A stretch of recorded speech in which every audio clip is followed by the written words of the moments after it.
பட்டியலின சிறுமியை வீட்டில் வேலைக்கு சேர்த்து துன்புறுத்திய விவகாரத்தில் பல்லாவரம் எம்எல்ஏவின் மருமகள் விரைவில் கைது செய்யப்படுவதாக தகவல் வெளியாகியுள்ளது. அண்மை செய்தியாக பார்த்து வருகிறோம்.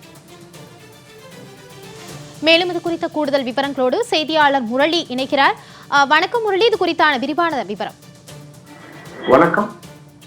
பல்லாவரம் திமுக எம்எல்ஏவின் மகன் வீட்டில் வேலை செய்த பெண்ணை கொடுமைப்படுத்தியதாக நீலாங்கரை போலீசார் தற்பொழுது விசாரணை மேற்கொண்டு வருகிறார்கள். கள்ளக்குறிச்சி மாவட்டம் உளுந்தூர்பேட்டை பகுதியை சேர்ந்தவர் வீரமணி, அவருடைய மனைவி செல்வி. இவர்களுடைய 18 வயது மகள் திமுக எம்எல்ஏவின் மகன் வீட்டில் வேலை பார்த்து வந்துள்ளார். செல்வி அதே போன்று கேளம்பாக்கத்தில் ஏற்கனவே ஒரு வீட்டில் வேலை பார்த்து வருகிறார். அவர் மூலமாக இந்த பல்லாவரம் தொகுதி எம்எல்ஏ கருணாநிதி அவருடைய மகன் வீட்டில் வேலைக்கு ஆட்கள் தேவை என கூறப்பட்டிருக்கிறது. அதன் அடிப்படையில் அந்த வேலை ஆட்கள் மூலமாக செல்வியின் மகளை திமுக எம்எல்ஏ கருணாநிதியோட மகன் வீட்டில் வேலைக்காக சேர்த்து விட்டிருக்கிறார். கடந்த வருடம் மே மாதம் முதல் அந்த இளம் பெண் அவருடைய வீட்டில் வேலை பார்த்து வருகிறார். ஒரு சில மாதங்கள் மட்டுமே அவருக்கு மாத சம்பளங்கள் வழங்கப்பட்டிருக்கிறது. கிட்டத்தட்ட பல மாதங்கள் அவரிடம் சம்பளம் கொடுக்காமல் அவரை சித்திரவதை செய்ததாக கூறப்பட்டிருக்கிறது. இந்த நிலையில் கடந்த ஆகஸ்ட் மாதம் அந்த பெண் தான் வேலை விட்டு செல்ல இருப்பதாகவும் தன்னை விட்டுவிடுங்கள் என கூறியிருக்கிறார். இதனை அடுத்து அந்த திமுக எம்எல்ஏவின் மகன் ஆண்ட்ரோ மதிவாணன் என்பவர், அதே போன்று அவருடைய மனைவி மெர்லினா ஆகிய இருவரும் அந்த பெண்ணை அதிகப்படியாக கொடுமைப்படுத்தியதாக கூறப்படுகிறது. குறிப்பாக கை, கன்னம், முதுகு ஆகியவற்றில் சூடு வைத்ததாகவும் கூறப்படுகிறது.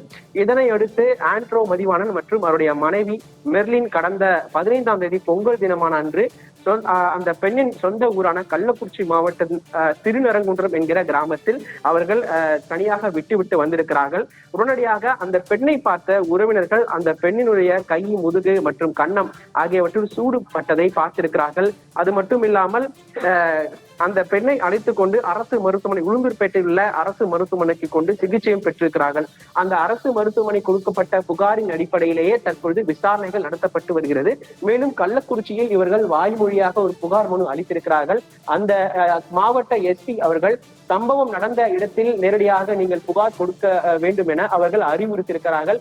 இந்த நிலையில் நீலாங்கரை அனைத்து மகளிர் காவல் நிலையத்தில் இந்த விவகாரம் தொடர்பாக தற்பொழுது விசாரணை நடத்தப்பட்டு வருகிறது. குறிப்பாக ஆளுங்கட்சி என்கிற காரணத்தினால் இன்னும் வழக்குகள் பதிவு செய்யப்படவில்லை.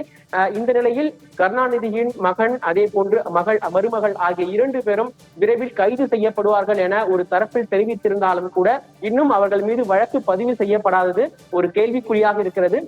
வேலைக்காக வந்த பெண்ணிடம் இது போன்று அத்துமீறி அவதூறாக அந்த பெண்ணை நடத்தியது மட்டுமில்லாமல் அவருடைய கை, கால்கள் எல்லாம் சூடு வைத்திருக்கிறார்கள். ஆகவே அவர்கள் நிச்சயம் கைது செய்யப்படுவார்கள் என்ற தரப்பில் இருந்தாலும் கூட போலீசார் இன்னும் வழக்கு பதிவு செய்யாமல் இருப்பது ஒரு இந்த நிலையை உறுத்தியிருக்கிறது. அது மட்டுமில்லாமல் ஆளுங்கட்சி என்கிற காரணத்தினால் மட்டுமே இன்னும் வழக்கு பதிவு செய்யப்படவில்லை என்பதும் ஒரு கேள்விக்குறியாகவே இருக்கிறது. மாலதி.